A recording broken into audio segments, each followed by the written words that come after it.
Ela caminhava quilômetros para entregar comida, até que um cliente rico notou um detalhe que mudou sua vida. Pega o lencinho, mas antes comenta de onde você está assistindo. Vamos viver juntos essa história de amor marcante. O despertador nem chegou a tocar. Clara Martins abriu os olhos às 4:30 da manhã, como sempre fazia há 5 anos. Não havia tempo para preguiça quando se carregava um mundo nas costas. Levantou-se devagar, tentando não acordar Luísa, que dormia ao seu lado na cama estreita. A menina de 16 anos merecia pelo menos algumas horas de descanso antes de enfrentar mais um dia de escola. No pequeno quarto ao lado, Dona Amélia tossia baixinho. Clara pausou na porta entreaberta, observando a silhueta frágil da avó sobre o cobertor remendado. 82 anos de vida, 60 deles cuidando de todo mundo menos de si mesma. Agora era a vez de Clara cuidar dela, mesmo que as contas do mês já gritassem vermelho na sua cabeça. A casa de 2 cômodos no Jardim São José respirava com dificuldade como seus moradores. As paredes descascadas contavam histórias de chuva que entrava pelo teto, e o chão de cimento frio lembrava Clara todos os dias de onde vinha e para onde talvez nunca conseguiria sair. Mas não importava. Ali era o lar que ela construíra com as próprias mãos, trabalho por trabalho. Calçou os tênis já gastos, o mesmo par há 8 meses, e checou a mochila térmica. Água, algumas barras de cereal que comprara em promoção e o celular com a tela rachada que era sua ferramenta de trabalho. 36 entregas ontem, 42 anteontem. Os números dançavam na sua cabeça como uma equação que nunca fechava completamente. A rua ainda dormia quando Clara saiu. Apenas as luzes amareladas dos postes iluminavam o asfalto irregular e os muros pichados que conhecia de cor. Dona Rosa, da casa da esquina, já varria a calçada, sempre a primeira a acordar no quarteirão. "Bom dia, filha, vai com Deus", disse a vizinha, como fazia todos os dias. "Bom dia, Dona Rosa, a senhora também."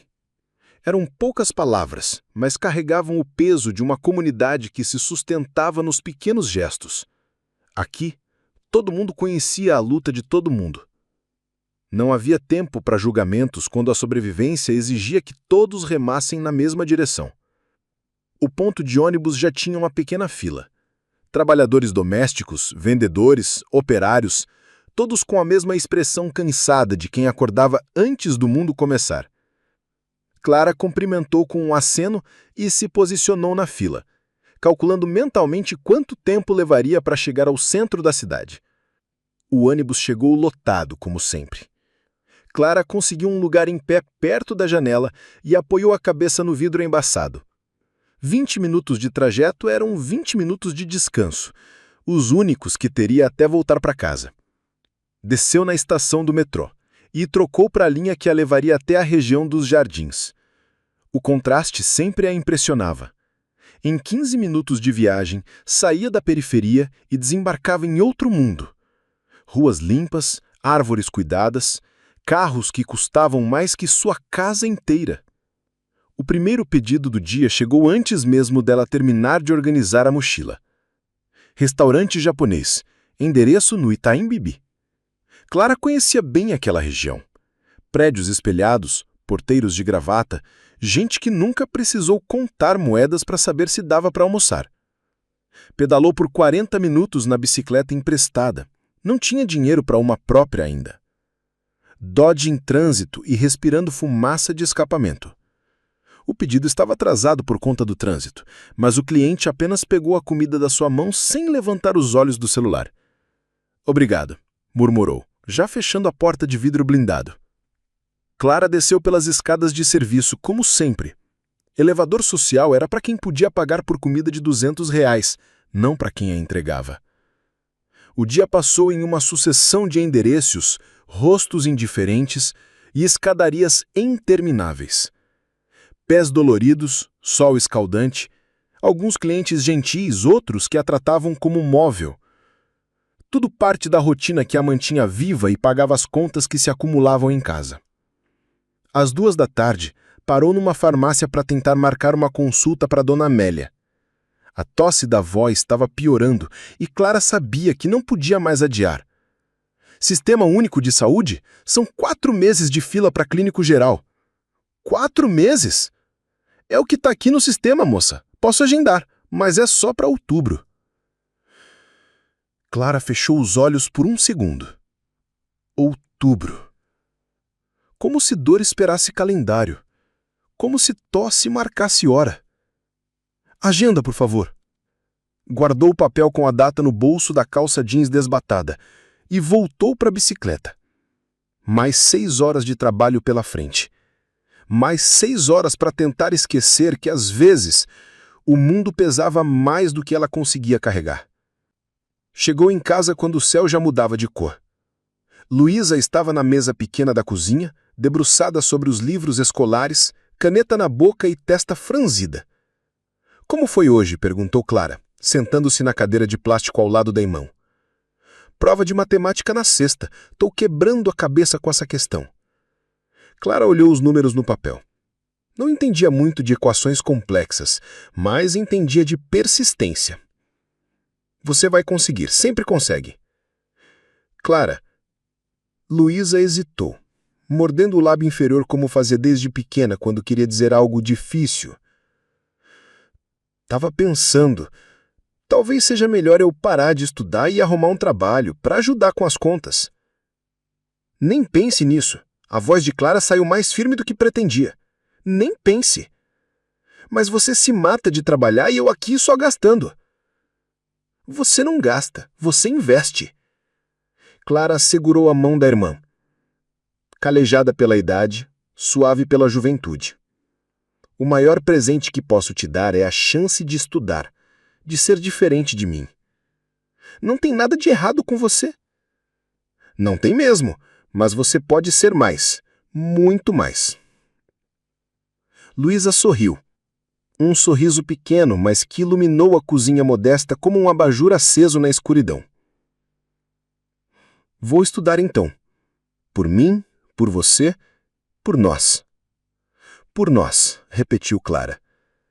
Dona Amélia tossia no quarto ao lado. Clara preparou um chá de mel, o remédio caseiro que ainda cabia no orçamento, e levou para a avó. Ela bebeu devagar, as mãos trêmulas segurando a caneca despareada. Minha menina, murmurou Dona Amélia, você trabalha demais. Trabalho o necessário, vó. Deus vê tudo, Clara. Vê seu coração bom, sua força. Ele não esquece de gente como você. Clara sorriu e beijou a testa enrugada da avó. Fé silenciosa tinha aprendido com ela. Não a fé de palavras grandes, mas a fé dos atos pequenos e cotidianos. A fé de acordar todo dia e tentar de novo. Deitou-se na cama ao lado de Luísa, que já dormia com o livro aberto no peito. Clara fechou o volume cuidadosamente e apagou a luz. Amanhã seria outro dia igual, com outros pedidos, outras escadarias, outros rostos indiferentes. Mas também seria outro dia de possibilidades, outro dia para carregar o peso que havia escolhido carregar. Outro dia para transformar cansaço em esperança, uma pedalada de cada vez. Do lado de fora, São Paulo respirava na madrugada, enorme e indiferente. Clara fechou os olhos e respirou junto, sabendo que na cidade que nunca dorme, algumas pessoas sonham por todas as outras. O apartamento de Rafael Ferraz ocupava os 2 últimos andares do edifício mais caro dos Jardins. 300 metros quadrados de mármore, vidro e solidão. Às 6 da manhã, quando Clara acordava, na periferia ele já estava há 2 horas em pé, observando São Paulo despertar através das janelas do piso ao teto. Não conseguia dormir direito desde que Mariana morrera. 3 anos, 4 meses e 17 dias. Mas quem estava contando? O médico chamava de luto patológico, prescrevia ansiolíticos e sugeria terapia. Rafael engolia os remédios com água mineral importada e ignorava o resto. Sua empresa de tecnologia funcionava sozinha, como uma máquina. Bem azeitada. 20 anos construindo algoritmos que conectavam pessoas. Irônico para alguém que vivia completamente desconectado. Os funcionários o respeitavam, os clientes o pagavam bem, os investidores o consideravam um gênio. Ninguém sabia que ele acordava toda madrugada com o peito apertado, como se o ar do apartamento climatizado não fosse suficiente. A rotina era impecável. Academia particular às 7. Aparelhos de última geração, personal trainer que cobrava o salário de um professor, banho de ducha com cromoterapia, café da manhã balanceado preparado pela empregada que vinha 3 vezes por semana. Reuniões virtuais na sala que Mariana havia decorado com tanto cuidado. Plantas que agora eram cuidadas por um jardineiro profissional. Tudo funcionava perfeitamente. Tudo estava morto. Na quinta-feira, depois de mais uma noite mal dormida, Rafael decidiu pedir comida pelo aplicativo. Não por fome. A geladeira estava sempre abastecida, mas por uma necessidade que não conseguia nomear. Talvez fosse apenas o desejo de que alguém tocasse a campainha, quebrasse o silêncio do apartamento. Pediu sushi de um restaurante japonês que Mariana adorava. Quando a comida chegou, foi até uma interfone sem olhar para o entregador. Pagou pelo aplicativo, agradeceu rapidamente e voltou para o sofá de couro italiano, onde comeu sozinho assistindo a um noticiário sobre economia. Na sexta-feira, pediu pizza. No sábado, hambúrguer artesanal. No domingo, comida tailandesa. Sempre pelo mesmo aplicativo. Sempre no mesmo horário, entre 8 e 9 da noite, quando a solidão pesava mais que os 300 metros quadrados de apartamento. Foi na segunda-feira que ele anotou pela primeira vez. Rafael estava na varanda, mexendo no notebook e fingindo trabalhar, quando viu uma mulher de bicicleta parar em frente ao prédio. Mesmo de longe, havia algo diferente nela. Não era a pressa nervosa dos outros entregadores, nem a postura curvada de quem carregava o mundo nas costas. Era uma calmaria estranha, como se ela tivesse encontrado um ritmo próprio no caos da cidade. Ela desmontou da bicicleta com cuidado, organizou a mochila térmica e caminhou até a entrada do prédio. Rafael observou pela câmera de segurança, um hábito que havia desenvolvido nos últimos meses, não por paranoia, mas por tédio. Viu quando ela falou com João, o porteiro, viu o sorriso discreto que trocaram, viu quando ela conferiu o número do apartamento no celular rachado. Entrega para o apartamento 2401, disse ela pelo interfone. A voz era serena, sem a irritação que ele estava acostumado a ouvir dos entregadores que tinham que subir 24 andares. Pode subir. Rafael esperou na porta, curioso pela primeira vez em meses. Quando o elevador se abriu, ele viu uma mulher de uns 30 anos, cabelos pretos presos em um rabo de cavalo simples, uniforme do aplicativo já meio desbotado. Ela sorriu, um sorriso profissional, mas genuíno. Boa noite. Pedido do Rafael? Sou eu. Ela estendeu a sacola com cuidado, como se fosse algo precioso. Rafael notou as mãos, calejadas, mas com as unhas limpas e bem cortadas. Notou os olhos escuros que o cumprimentaram sem curiosidade excessiva. Notou que ela não demonstrou surpresa com o apartamento luxuoso, nem desconforto com a diferença óbvia entre os dois mundos. Obrigado, disse ele, segurando a sacola por um segundo a mais que o necessário. Tenha uma boa noite, ela respondeu, já se virando para ir embora. Rafael ficou parado na porta, até ouvir o elevador descer. Só então percebeu que, pela primeira vez em meses, havia sentido algo parecido com curiosidade sobre outro ser humano. Na terça-feira, pediu comida no mesmo horário. Na quarta, também. Na quinta, começou a esperar pela entrega com uma ansiedade que não conseguia explicar. Às vezes era ela, às vezes eram outros entregadores. Quando era ela, Rafael se demorava um pouco mais na porta, tentando memorizar detalhes que não sabia por que importavam. Descobriu que ela se chamava Clara, quando viu o nome na tela do aplicativo. Começou a observá-la pelas câmeras de segurança, não por voyeurismo, mas por uma curiosidade científica. Ela sempre chegava no mesmo ritmo, sempre organizava a mochila da mesma forma, sempre cumprimentava João com a mesma cordialidade respeitosa. Havia algo nela que o intrigava, uma qualidade que não conseguia nomear, mas que reconhecia como algo que havia perdido há muito tempo. Talvez fosse a forma como ela existia no mundo, sem pressa, sem revolta, sem a amargura que ele esperaria de alguém que trabalhava tanto por tão pouco. Na sexta-feira, ele a observou através da janela da varanda. Clara estava conferindo o pedido na calçada quando começou a chover. Não era uma chuva forte, mas o suficiente para molhar. Ela não correu para se proteger, não praguejou contra o tempo. Simplesmente cobriu a mochila térmica com a blusa do uniforme e continuou caminhando, como se a chuva fosse apenas mais uma variável da equação cotidiana. Quando ela chegou ao apartamento, estava completamente molhada. O cabelo grudava no rosto, a blusa transparecia, os tênis faziam um barulho úmido no piso de mármore. Mas ela sorriu do mesmo jeito, estendeu a sacola com o mesmo cuidado. Desculpa por estar molhada. A chuva pegou no meio do caminho. Não tem problema, respondeu Rafael, mas algo em sua voz saiu diferente, mais suave, mais humano. Foi quando ela se virou para ir embora que ele viu. Os tênis estavam tão gastos que a sola se separou da parte de cima em alguns pontos. Pela abertura, Rafael conseguiu ver o pé machucado. Calos, pequenos cortes, uma unha encravada que parecia doer. Clara não demonstrou desconforto. Não mancou, não se queixou, simplesmente caminhou até o elevador com a mesma dignidade serena de sempre, deixando pequenas pegadas molhadas no chão de mármore que custara mais que um carro popular. Rafael ficou parado na porta muito tempo depois que ela tenha ido embora, olhando para as pegadas que logo secariam. Algo havia mudado dentro dele, algo que não conseguia explicar. Pela primeira vez em 3 anos, sentia que havia visto algo verdadeiro num mundo que havia se tornado completamente artificial.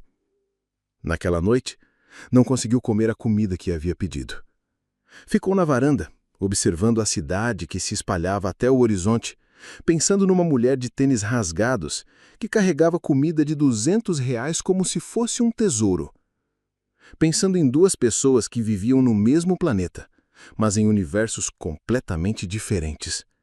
Pensando pela primeira vez em muito tempo em alguém que não fosse ele mesmo.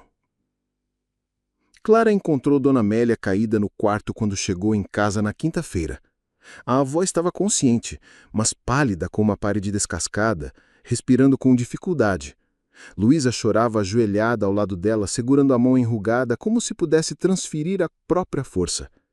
Vó, vou chamar o SAMU, disse Clara já discando no celular rachado. Não, minha filha, é só um desmaio, já passou. Mas Clara conhecia aquela palidez, aquela respiração curta. Não era só um desmaio. Era o corpo de 82 anos pedindo socorro de uma forma que não podia mais ignorar. A ambulância demorou 1h e 20 minutos para chegar. Clara cronometrou no celular. Cada minuto, uma eternidade. Quando finalmente chegaram, os paramédicos foram eficientes, mas já cansados de uma noite longa. Dona Amélia foi levada para o Hospital das Clínicas e Clara e Luísa seguiram no ônibus, em silêncio, cada uma perdida nos próprios medos. O hospital público à noite era um universo próprio. Corredores abarrotados, gente dormindo em cadeiras de plástico, choro de crianças ecoando pelas paredes pintadas de um verde institucional, que tentava ser calmo, mas só conseguia ser deprimente. Clara pegou a senha e sentou para esperar. Número 247. O painel mostrava o 198. Esperaram 4 horas. 4 horas vendo pessoas chegarem em situações piores sendo atendidas na frente. 4 horas de Luísa cochilando no ombro da irmã, de Clara calculando quantas entregas perderia no dia seguinte, de Dona Amélia num leito de emergência que mais parecia um corredor. Quando finalmente foram chamadas, o médico estava visivelmente exausto. Olhou o exame rapidamente, fez algumas perguntas básicas e deu o diagnóstico que Clara já suspeitava, mas esperava não ouvir. Sua avó precisa de uma cirurgia no coração. Válvula mitral. Sem ela, não vai resistir muito tempo. Pelo SUS? Lista de espera de 8 a 10 meses. Na idade dela? O médico não precisou terminar a frase. E particular? Entre 40 e 50 mil reais, dependendo do hospital. Clara sentiu o mundo desabar e se reconstruir em segundos. 50.000 reais. Era mais do que ela ganhava em 2 anos. Era mais dinheiro do que havia visto junto em toda a vida. Doutor, tem alguma forma de conseguir mais rápido pelo SUS? O médico a olhou com uma compaixão cansada de quem tinha essa conversa várias vezes por dia. Só em caso de emergência absoluta, quando não houver mais tempo. Clara entendeu. Só quando fosse tarde demais. Levaram Dona Amélia de volta para casa no dia seguinte, com uma receita de remédios que custavam 300 reais e instruções para repouso absoluto. Clara olhou para a casa de 2 cômodos e quase riu da ironia. Repouso absoluto num lugar onde 3 pessoas dividiam o mesmo espaço e ela trabalhava 16 horas por dia? Na segunda-feira, começou a fazer contas impossíveis. Vendeu a televisão, 200 reais. O fogão velho foi trocado por um menor, mais 100 reais. A aliança da mãe, guardada há anos numa caixinha de sapato, foi para a casa de penhores, 300 reais.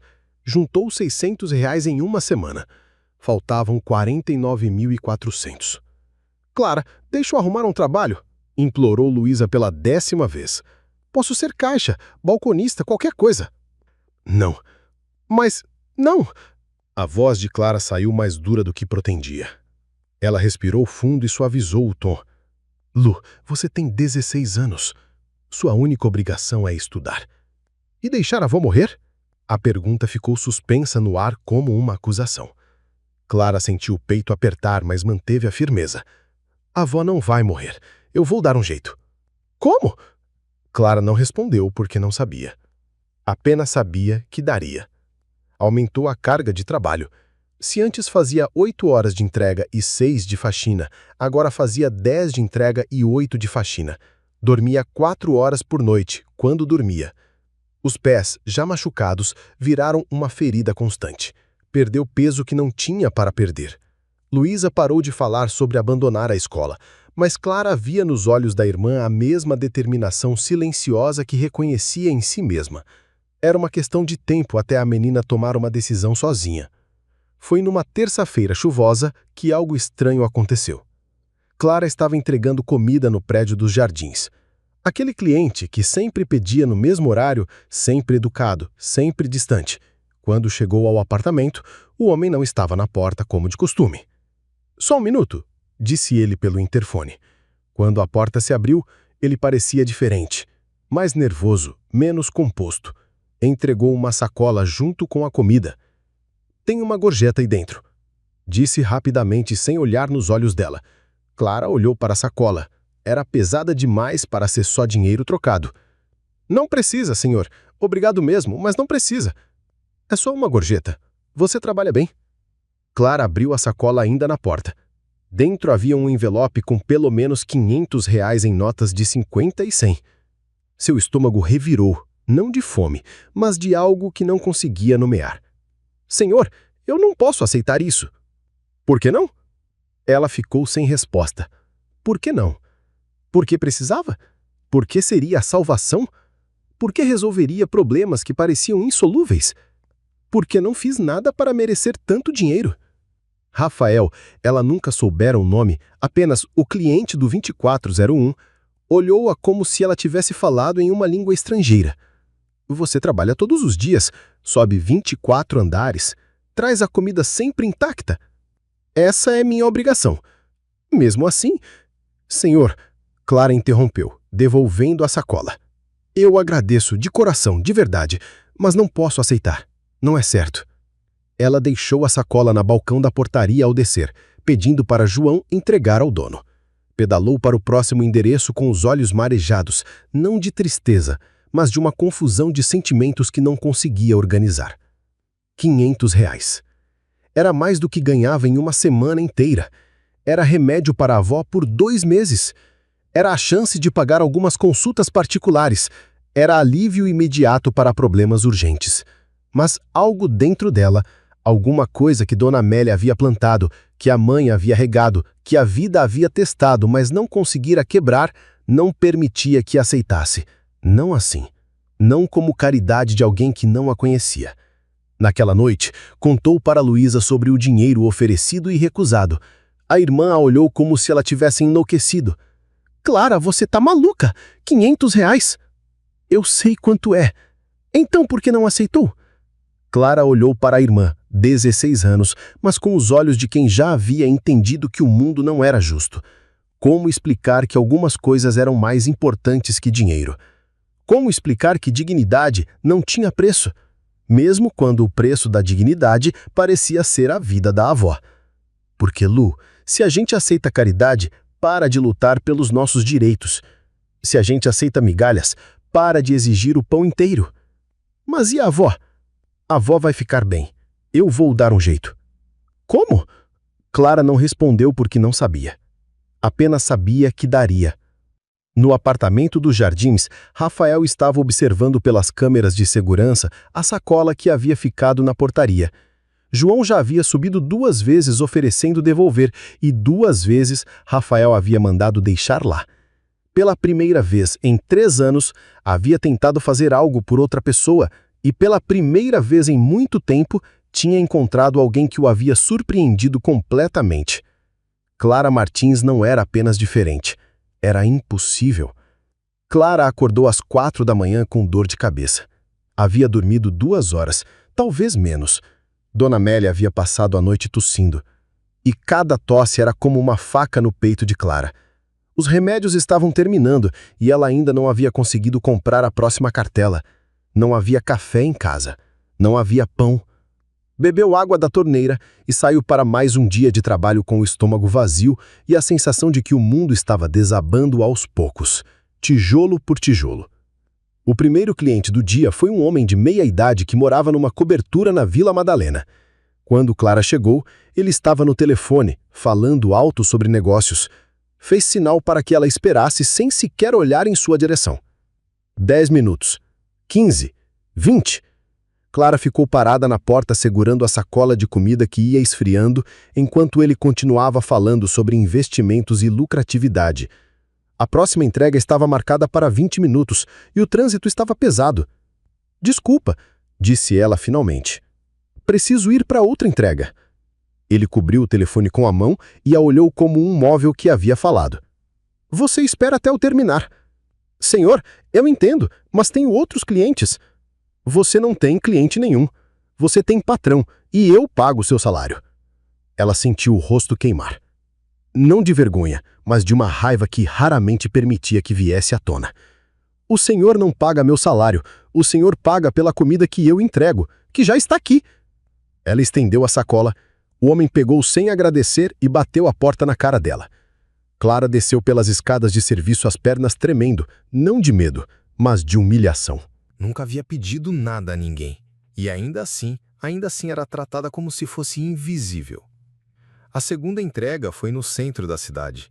Clara pedalou por 40 minutos no trânsito pesado, respirando fumaça de escapamento e esquivando-se de carros que passavam raspando.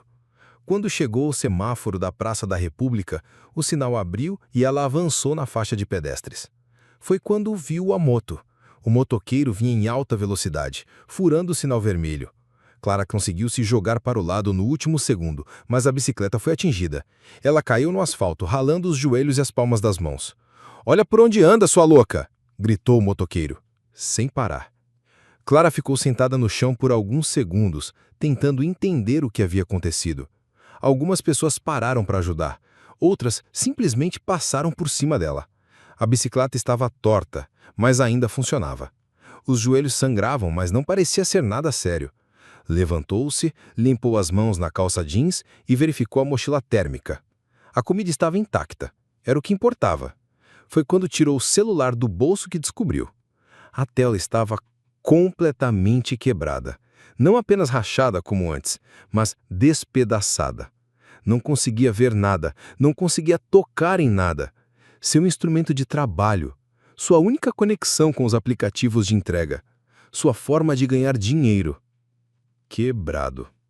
Clara ficou parada na calçada, segurando os pedaços do celular, e pela primeira vez em muito tempo sentiu que não conseguiria mais, que havia chegado ao limite, que o universo estava conspirando contra ela de uma forma que não conseguiria mais reverter. Procurou uma loja de conserto próxima. O técnico olhou o celular e balançou a cabeça. Não compensa consertar. Ia sair mais caro que um celular usado. Quanto custa um usado? Uns 200, 300 reais, dependendo do modelo. 200 reais. Era exatamente o dinheiro que havia conseguido vendendo a televisão. O dinheiro que estava guardando para os remédios da avó.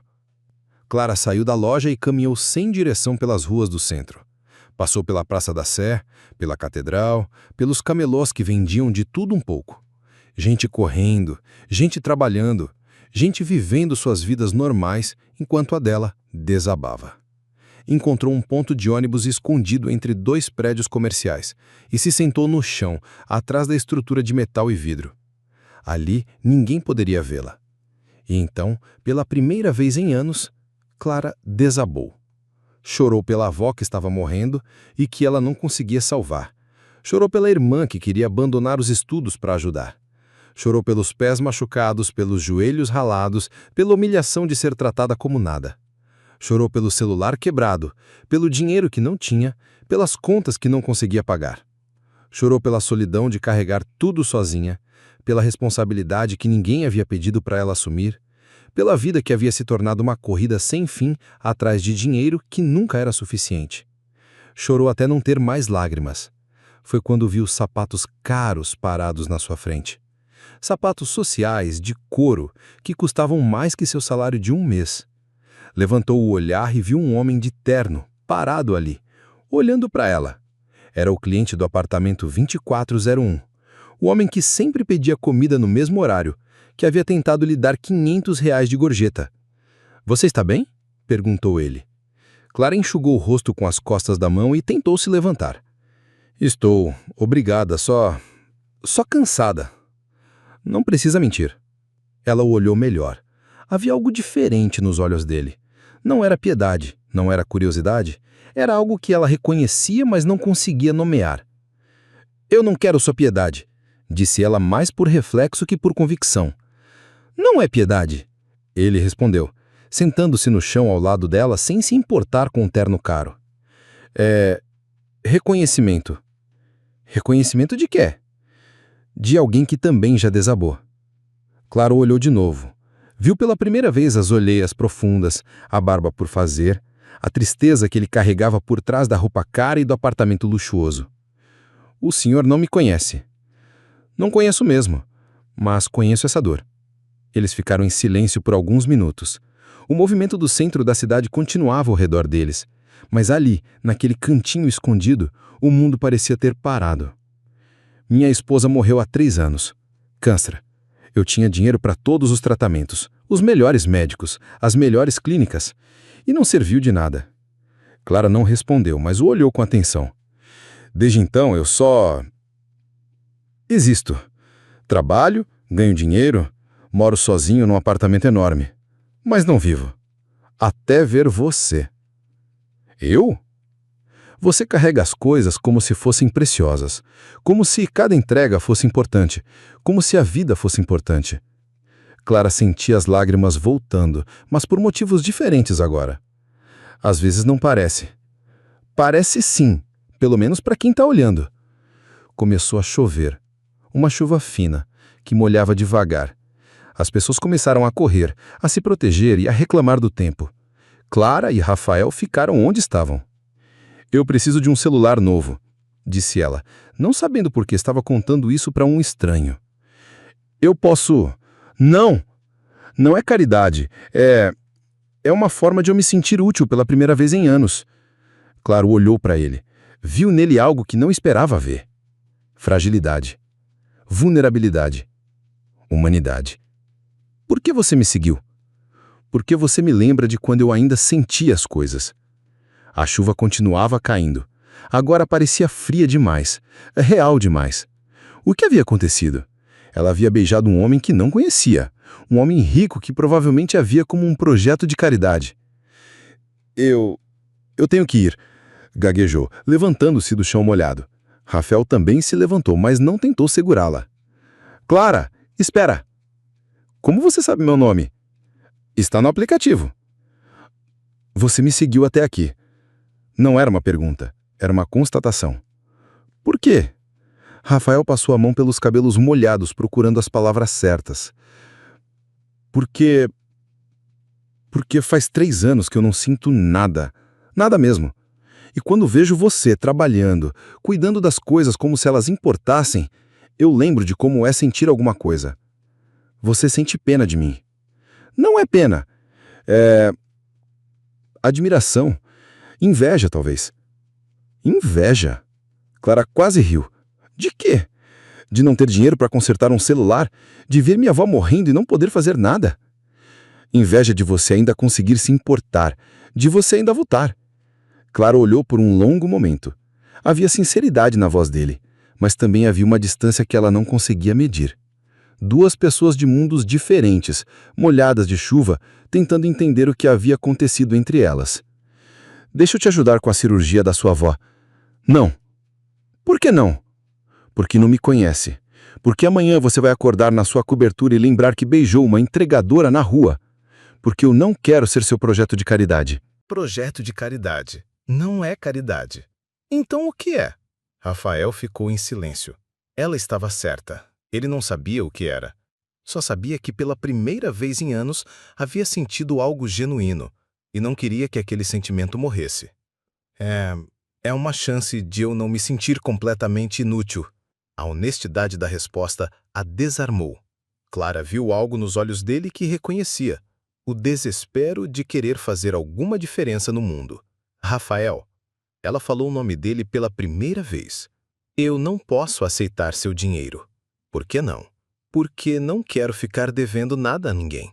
E quem disse que você ficaria devendo? Clara não respondeu. Pegou a bicicleta torta e começou a se afastar. Rafael ficou parado na chuva, vendo-a desaparecer entre os carros e pedestres do centro da cidade. Nos dias seguintes, eles se encontraram algumas vezes. Sempre por acaso, ou pelo menos era o que Clara fingia acreditar. Uma vez na padaria perto do hospital, onde ela havia ido comprar remédios para a avó. Outra vez, na praça, onde ela parava para descansar entre as entregas. Rafael havia comprado um celular simples e deixado na portaria do prédio para ela. Clara o devolveu. Ele insistiu, dizendo que era um empréstimo. Ela aceitou, mas fez questão de anotar numa folha de papel que deveria R$ 300 a ele. Você não precisa anotar isso. Preciso sim. Assim eu não esqueço que tenho que devolver. Aos poucos ele começou a contar sobre Mariana. Como se conheceram na faculdade. Como ela era a única pessoa que conseguia fazê-lo rir. Como a doença havia chegado sem avisar e levado embora não apenas ela, mas também a vontade que ele tinha de viver. Ela sempre dizia que eu trabalhava demais. Contou numa tarde em que se encontraram no banco da praça. Que eu me preocupava tanto em construir o futuro que esquecia de viver o presente. E ela tinha razão? Tinha. Eu achava que teríamos muito tempo. Que quando eu tivesse dinheiro suficiente, quando a empresa estivesse estável, aí sim eu pararia para viver. Só que o tempo acabou antes. Clara o escutava em silêncio. Havia algo familiar na história dele. A sensação de estar sempre correndo atrás de algo, sempre adiando a vida para quando as coisas estivessem melhores. E é por isso que você quer me ajudar? Para se redimir? Talvez, ele admitiu. Ou talvez porque, quando vejo você lutando, eu lembro de como é ter algo pelo que lutar. Dona Amélia piorou numa quinta-feira. Clara chegou em casa e encontrou a avó com falta de ar, os lábios azulados. Chamou o SAMU, mas desta vez sabia que não seria apenas um susto. No hospital, o médico foi direto. Não podemos mais esperar. Ou ela opera nos próximos dias, ou... Clara saiu do hospital atordoada. Nos próximos dias. R$ 50 mil nos próximos dias. Era impossível. Completamente impossível. Foi Rafael quem a encontrou chorando no estacionamento. O que aconteceu? Clara contou tudo. A piora súbita da avó, a urgência da cirurgia, a impossibilidade de conseguir o dinheiro a tempo. Deixa eu pagar? Não posso. Por que não? É só dinheiro. Para você, talvez. Para mim, são R$ 50 mil que eu nunca vou conseguir devolver. E quem disse que você precisa devolver? Eu disse. Rafael a pegou pelos ombros, forçando-a a olhar para ele. Clara, sua avó vai morrer se não operar. É isso mesmo que você quer? Deixar seu orgulho matar a mulher que criou você? As palavras foram duras, mas necessárias. Clara sabia que ele estava certo, mas isso não tornava a decisão mais fácil. Se eu aceitar, o que você vai querer em troca? Nada. Todo mundo quer alguma coisa. Eu só quero me sentir útil para alguém, pela primeira vez em 3 anos. Clara o olhou por um longo momento. Viu nos olhos dele a mesma vulnerabilidade que havia visto no dia do beijo. 2 náufragos se agarrando um no outro. Tá bom, disse finalmente. Mas como empréstimo, eu vou devolver cada centavo. Clara, é essa a condição. Ou como empréstimo ou não aceito. Rafael assentiu sabendo que ela nunca conseguiria devolver aquela quantia, mas entendendo que precisava deixá-la manter a dignidade. Como empréstimo, então? A cirurgia foi marcada para a segunda-feira seguinte. Rafael transferiu o dinheiro diretamente para o hospital, sem que Clara soubesse exatamente como. Ela assinou os papéis, ainda em choque por estar fazendo aquilo. Dona Amélia entrou no centro cirúrgico às 7 da manhã. Clara e Luísa ficaram na sala de espera, segurando as mãos uma da outra, contando minutos que pareciam horas. Rafael apareceu no hospital às 10 horas da manhã, com café e sanduíches para as duas. Você não precisava ver. Precisava sim. Ele se sentou ao lado delas e esperou. 6 horas de cirurgia. 6 horas de silêncio, orações silenciosas e medo. Quando o médico finalmente apareceu, ainda de scrubs, Clara não conseguiu interpretar a expressão do rosto dele. A cirurgia foi um sucesso, e Clara sentiu as pernas falharem. Luísa chorou, Rafael sorriu, o primeiro sorriso genuíno que Clara havia visto no rosto dele. E Clara, pela primeira vez em semanas, respirou completamente. Ela vai ficar bem? Vai ficar bem. Vai ter uma vida normal, talvez mais normal do que nos últimos anos. Clara se virou para Rafael, os olhos cheios de lágrimas. Obrigada, murmurou. Obrigado você. E pela primeira vez, Clara acreditou que, talvez, às vezes, aceitar ajuda não fosse sobre orgulho ou dignidade. Talvez fosse sobre entender que não precisava carregar o mundo sozinha. Mesmo que isso significasse dever 50 mil reais para um homem que estava tentando, como ela, encontrar um motivo para continuar vivendo. Dona Amélia piorou numa terça-feira. Clara chegou em casa e encontrou a avó com falta de ar, os lábios azulados. Chamou o SAMU, mas desta vez sabia que não seria apenas um susto. No hospital, o médico foi direto. Não podemos mais esperar.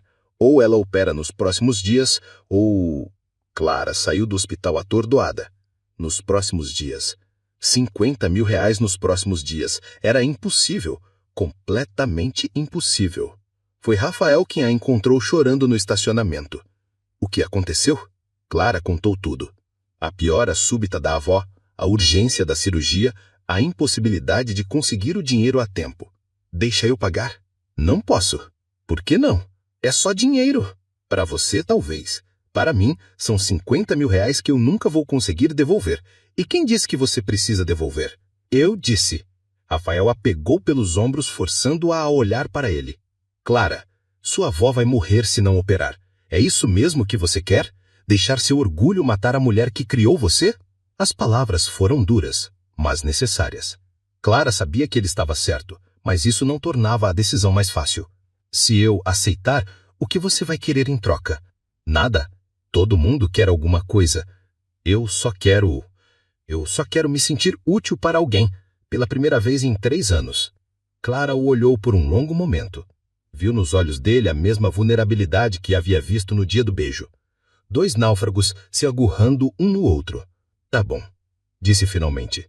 Mas como empréstimo, eu vou devolver cada centavo. Clara, é essa a condição. Ou como empréstimo ou não aceito. Rafael assentiu sabendo que ela nunca conseguiria devolver aquela quantia, mas entendendo que precisava deixá-la manter a dignidade. Como empréstimo, então? A cirurgia foi marcada para a segunda-feira seguinte. Rafael transferiu o dinheiro diretamente para o hospital, sem que Clara soubesse exatamente como.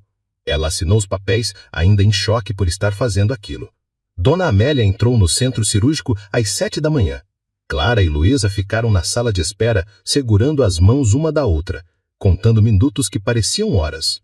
Rafael apareceu no hospital às 10 horas da manhã, com café e sanduíches para as duas. Você não precisava ver. Precisava sim. Ele se sentou ao lado delas e esperou. 6 horas de cirurgia. 6 horas de silêncio, orações silenciosas e medo. Quando o médico finalmente apareceu, ainda de scrubs, Clara não conseguiu interpretar a expressão do rosto dele. A cirurgia foi um sucesso, e Clara sentiu as pernas falharem. Luísa chorou, Rafael sorriu, o primeiro sorriso genuíno que Clara havia visto no rosto dele. E Clara, pela primeira vez em semanas, respirou completamente. Ela vai ficar bem? Vai ficar bem. Vai ter uma vida normal, talvez mais normal do que nos últimos anos. Clara se virou para Rafael, os olhos cheios de lágrimas. Obrigada, murmurou. Obrigado você. E pela primeira vez, Clara acreditou que talvez, às vezes, aceitar ajuda não fosse sobre orgulho ou dignidade. Talvez fosse sobre entender que não precisava carregar o mundo sozinha. Mesmo que isso significasse dever 50 mil reais para um homem que estava tentando, como ela, encontrar um motivo para continuar vivendo. Dona Amélia piorou numa terça-feira. Clara chegou em casa e encontrou a avó com falta de ar, os lábios azulados. Chamou o SAMU, mas desta vez sabia que não seria apenas um susto. No hospital, o médico foi direto. Não podemos mais esperar. Ou ela opera nos próximos dias, ou... Clara saiu do hospital atordoada. Nos próximos dias. 50 mil reais nos próximos dias. Era impossível. Completamente impossível. Foi Rafael quem a encontrou chorando no estacionamento. O que aconteceu? Clara contou tudo. A piora súbita da avó, a urgência da cirurgia, a impossibilidade de conseguir o dinheiro a tempo. Deixa eu pagar? Não posso. Por que não? É só dinheiro. Para você, talvez. Para mim, são 50 mil reais que eu nunca vou conseguir devolver. E quem disse que você precisa devolver? Eu disse. Rafael a pegou pelos ombros, forçando-a a olhar para ele. Clara, sua avó vai morrer se não operar. É isso mesmo que você quer? E as entregas? Só nos finais de semana, se quiser manter. Clara aceitou, mas com uma condição. Período de experiência de 3 meses. Se não funcionasse, voltaria às entregas, sem constrangimento.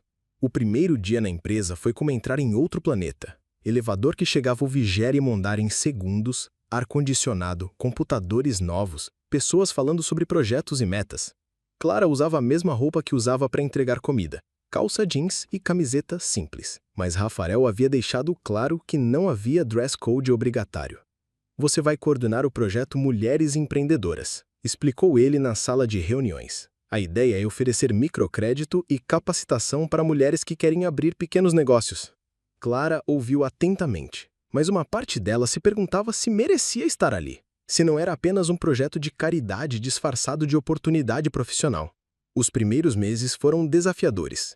Clara aprendeu sobre planilhas, apresentações, relatórios, descobriu que tinha facilidade para entender as necessidades das mulheres que procuravam ajuda. Afinal, conhecia intimamente a realidade delas.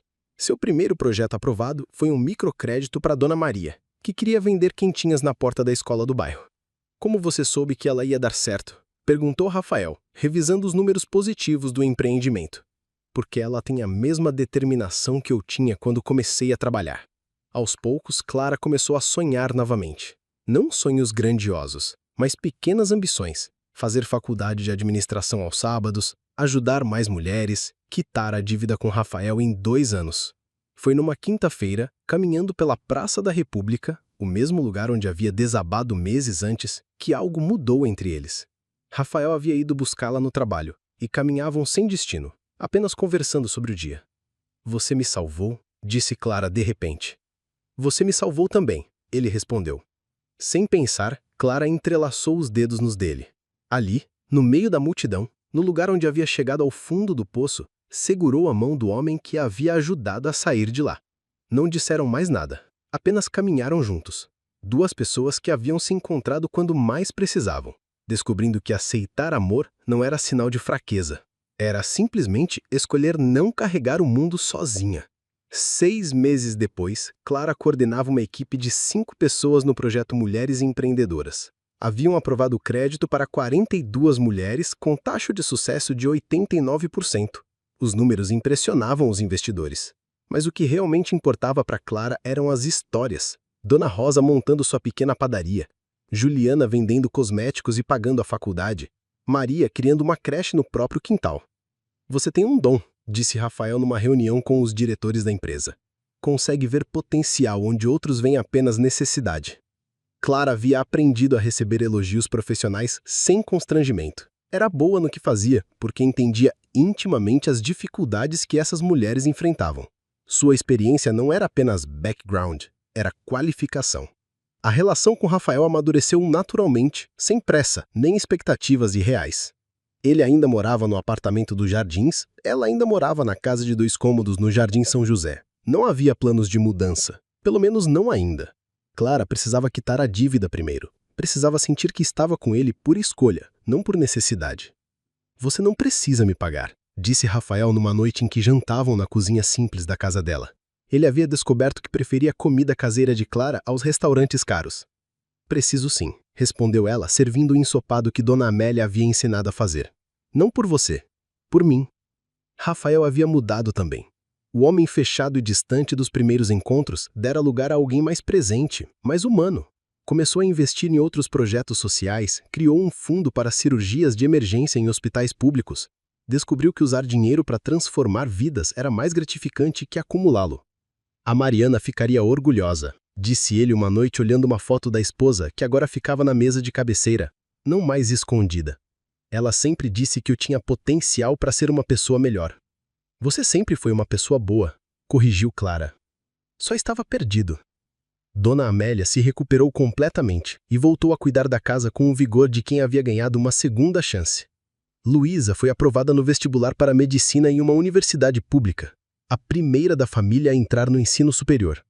Eu vou ser médica igual o doutor que operou a avó, disse ela no dia do resultado. Vai ser médica melhor, respondeu Clara, abraçando a irmã. O amor entre Clara e Rafael não seguiu o roteiro dos filmes românticos. Não houve declarações dramáticas nem pedidos de casamento cinematográficos. Era um amor construído na simplicidade. Ele aparecendo em casa com o mercado quando sabia que ela havia tido um dia difícil, ela lembrando dos remédios dele quando percebia que andava mais tenso.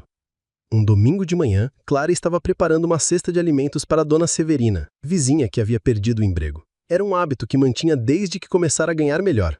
Ajudar quem estava na situação que ela conhecia bem. Pronta? Perguntou Rafael encostado no portão da casa. Clara olhou para ele. Cabelos despenteados, camiseta simples, tênis velho que havia comprado para se camuflar no bairro. Um gesto que a fazia rir, mas que ela achava carinhoso. Pronta, respondeu. Caminharam até a casa de Dona Severina, entregaram a cesta, conversaram sobre as plantas do quintal e os gatos de rua que a mulher alimentava. Rafael não se comportou como um rico fazendo caridade. Se comportou como vizinho, como gente. No caminho de volta, Clara refletiu sobre a transformação de ambos. Ela havia aprendido a sonhar além da sobrevivência. Ele havia aprendido que o dinheiro só fazia sentido quando era usado para construir algo maior que si mesmo. Você sabe que eu te amo, né? Disse Rafael de repente, parando no meio da rua. Sei, respondeu Clara, sorrindo. Eu também te amo. Não foi uma declaração grandiosa. Foi o reconhecimento simples de algo que ambos já sabiam há meses. O amor deles não havia mudado o mundo. São Paulo continuava desigual. As entregas de comida continuavam sendo feitas por pessoas com sapatos rasgados. Famílias continuavam precisando escolher entre remédio e comida. Mas havia mudado o suficiente. Clara não era mais uma mulher sozinha carregando o peso do mundo. Rafael não era mais um homem rico vivendo em uma redoma de vidro. Eram 2 pessoas que haviam escolhido construir algo juntas, sem romantizar a pobreza nem idealizar a riqueza. Eram simplesmente 2 pessoas que haviam descoberto que amor não é sorte nem destino. É escolha. Todos os dias.